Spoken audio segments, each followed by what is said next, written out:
Hello. So the title of our conversation is Innovation with Location, how Foursquare improves customer experience and drives better business outcomes with geospatial and location technology. I'm Matt Marshall, founder and CEO of VentureBeat, and I'm speaking with Gary Little, CEO of Foursquare. Gary, can you tell us a little bit about who you are and Foursquare? Sure thing. Thanks for having me, Matt. Excited to have the conversation today. I'm Gary Little, President and CEO here at Foursquare. Many folks know Foursquare from its legacy, but what we've really been up to over the last several years is transitioning the business to a leading independent geospatial and location data platform. It's been an exciting time in transition for us and really excited to have the conversation today. A great topic around data. Thanks for joining us, Gary. I think the reason why we have you here is that VentureBeat thinks there is a revolution happening in the enterprise, and I don't think it takes a rocket scientist to realize that all these companies are putting together these data infrastructures and architectures. So, where does location specifically fit into the modern tech stack, and how does it fit into all the other trends that are hitting the data architecture of enterprise today? Yeah, no, it's a really exciting time for those of us that have been working in location for a long time, because as we like to think about it at Foursquare, the last 10 or 15 years have really been about proving out the core capabilities and powering what we would say are add-on features to a core technology or data architecture.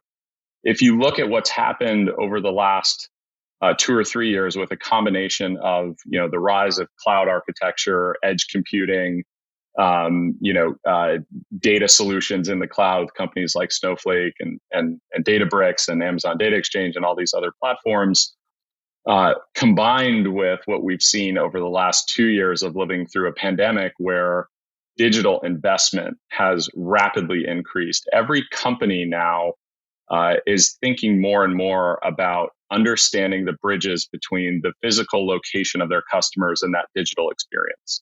And we sit kind of in the center of that. And so as we look out going forward, the investments that we see companies making in creating kind of core native applications from a location basis and from a data architecture and data analytics perspective, locations become very central to that. Obviously, the rise of mobile compute has been a big driver of that, but you can see that trend playing out in other areas like mobility, supply chain and logistics, and so forth. So it's been a really exciting time for us to see kind of location and geospatial capabilities become central to how every organization is thinking about their tech and data architecture. Got it. Okay, so location once being an add-on to that architecture, and now it's part of the core. Can you, for our audience sake, can you walk us through maybe some examples of For sure. companies that are using your solution and how it's leading to results? Yeah, for sure. I mean, we have a long legacy, Matt, as many folks have known, working with marketing organizations to optimize media. But what's become very exciting is examples that we can share with companies like Yum Brands, right? The owners of KFC and a number of other brands who are using geospatial and location based data to help optimize their site selection. Where do we put our next store, particularly in new market entry, right? As they think about where to go international, they're using our core data solutions to really think about where's the optimal place to invest in our store footprint, not just based on the demographics of that market today, but using predictive analytics to understand where will my customers be in multiple year journeys. And so we work with a lot of brands who have physical architecture on that kind of new store development, as well as folks that are thinking about how do I optimize my site, right? As we think about the last kind of 2 or 3 years, you've seen obviously a massive rise in companies like DoorDash and Uber Eats being part of that whole ecosystem. So we're also working with companies that use our data to really understand how do I optimize what my store looks like going forward? How much is going to be e-commerce driven? How much is going to be digital order ahead? How much is going to be walk-in? And it's that core solution that we can help provide companies as they think about that site optimization globally.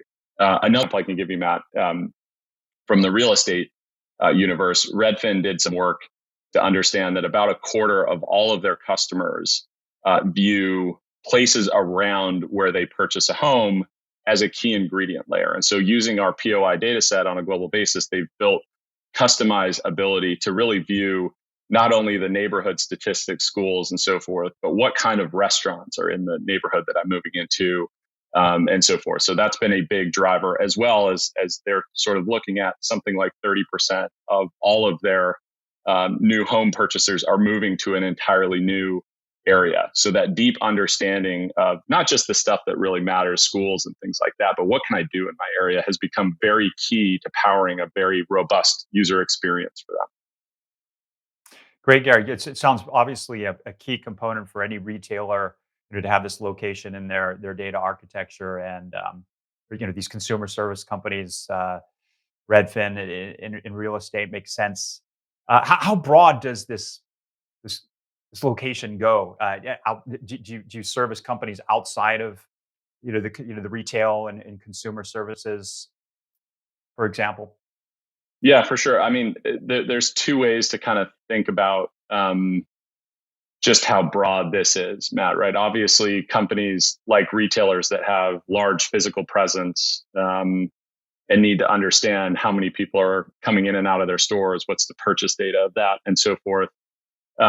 We work with mapping customers like Mapbox and Apple Maps to power that POI layer, right? Not just what are the boundaries and roads, but what are the things in that sort of boundary and road design that are compelling for users. And then if you think beyond that, take our global database of POI, which is 190 countries, 100 million venues globally.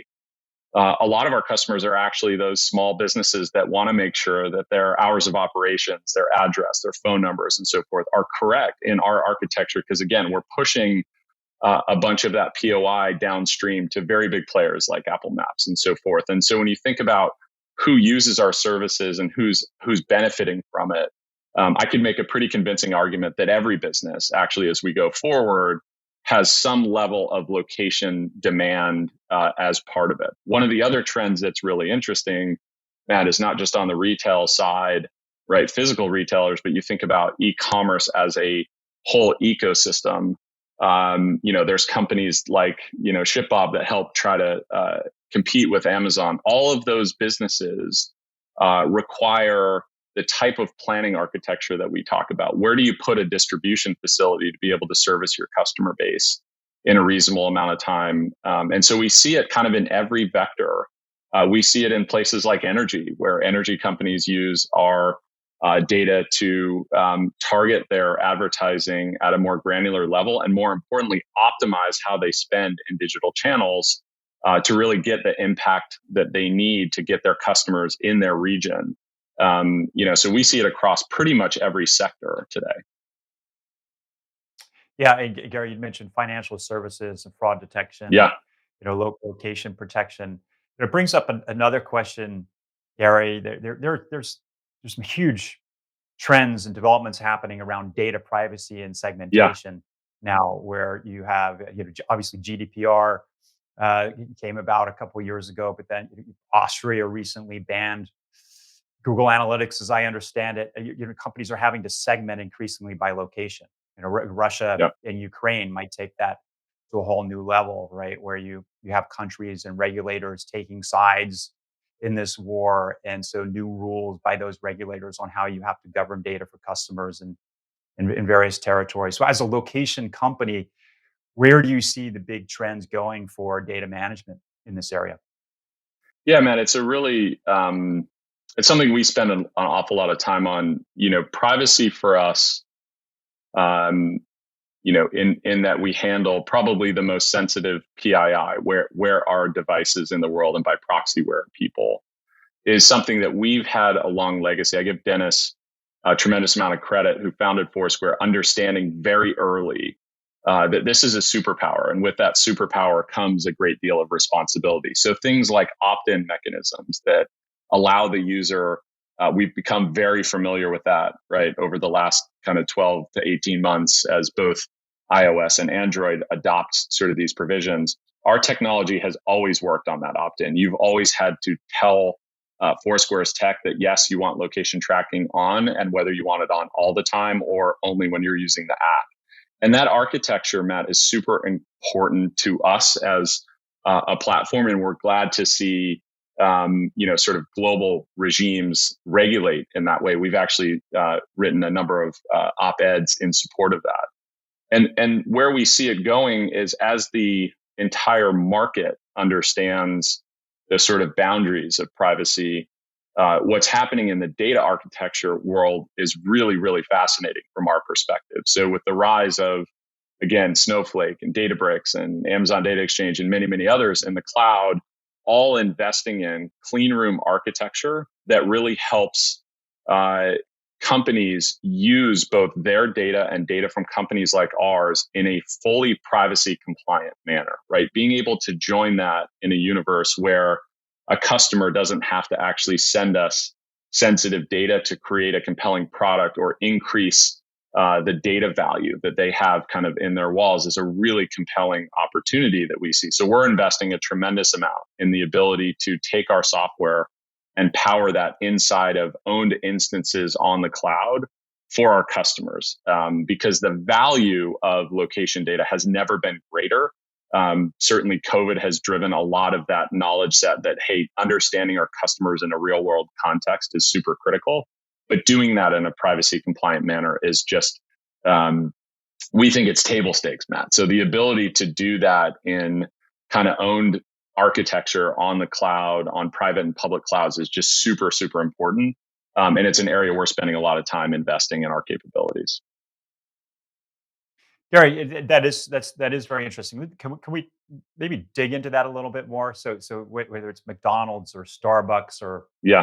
or Walmart, these companies, as you say, can no longer send personally identifiable information to you like in the old days and have you add location information and then send it back. What you're telling me is, I think you have a product. Is it if it's hex tiles, but Yeah. where you're actually coming behind their firewall into or wall into a clean room and actually doing analytics or processing behind.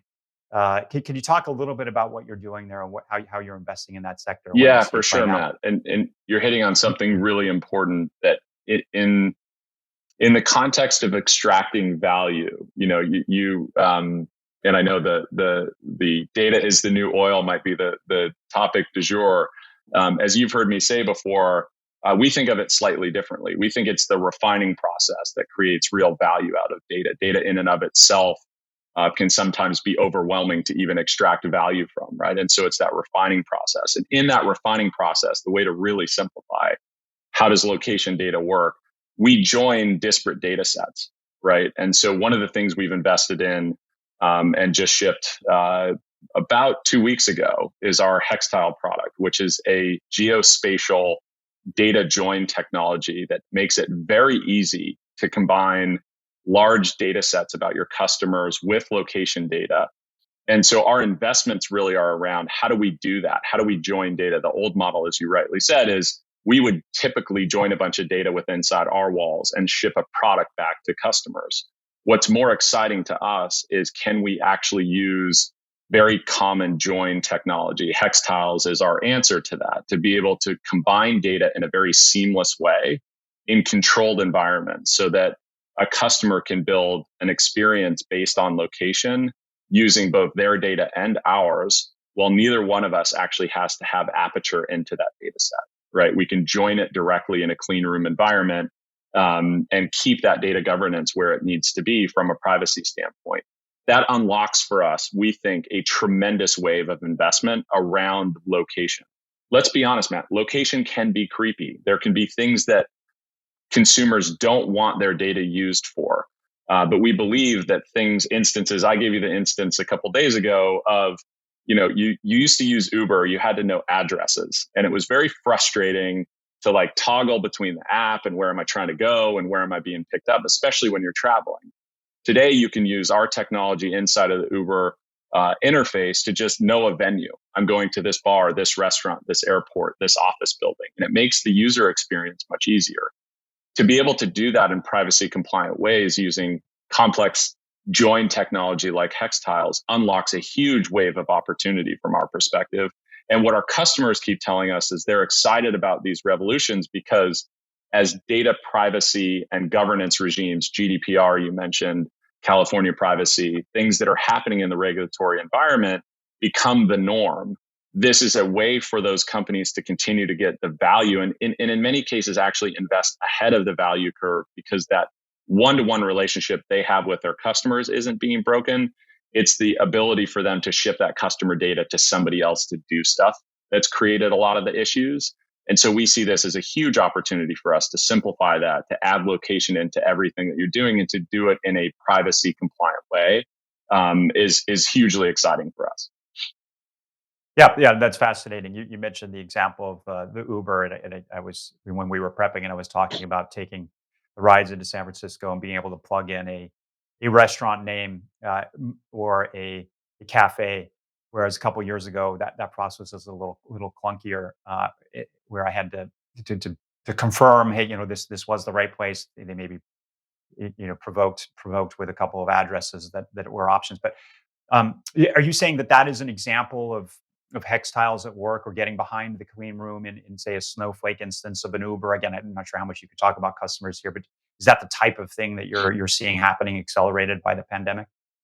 Yeah, I think we'll see it accelerate. I mean, Hextiles is very new, Matt. So when we think about the adoption curve on that, that's not a specific application of it. It is a way for us to use our data in a customer's environment as opposed to the opposite, where we use customer data on our side. As we think Okay. about the opportunity set that it opens, Uber is an easier example because they're a mobility company. Their based core product is based on a map. But when you think about any of the vectors we've talked about, throughout this conversation, financial services and others who are very, keen to keep data privacy, it's starting to unlock what I'll say is similar types of use cases within their environment that because of privacy probably historically led them not to invest as much in locations. So the more that we've had the rise of intermediaries that build clean room environments where that data can be joined in, the type of secure high data governance, regimes that a lot of these customers want, it just opens up a new vector of companies that can work and will work with location data. And we believe that we're at the very beginning stages of another exciting growth curve for our entire industry. Great. Gary, I used Foursquare back when it was a big consumer app. Probably was a decade ago last time when I checked in New York City when I was living there for a while. But you're still getting this check-in data, Yeah. and you're getting billions of check-in points. And you're using that for your ML on location data. Can you talk about how you're getting check-in data? Surely it's not the same consumers as we're using it for. Can you talk a little bit about Yeah. how you're actually getting that? Yeah, for sure, Matt. The fun part for Mhm. us is we still have a pretty robust user base within our app infrastructure, both Swarm and Foursquare City Guide. But beyond that, we started this journey 4 or 5 years ago, really exposing the capabilities that we've built in our own app infrastructure for developers. And more, we're powering things like geotagging features within other large scale apps and so forth. And that creates the same machine learning kind of training data muscle, if you will. So we're investing quite a lot in exposing more and more of that capability, Matt, for developers to build great app experiences, great customer experiences. And that data keeps our data sets fresh, both in our global POI database and in our kind of check-in engine, which effectively powers our ML and makes us more accurate than most vendors out there in the world. Thank you. Thank you, Matt.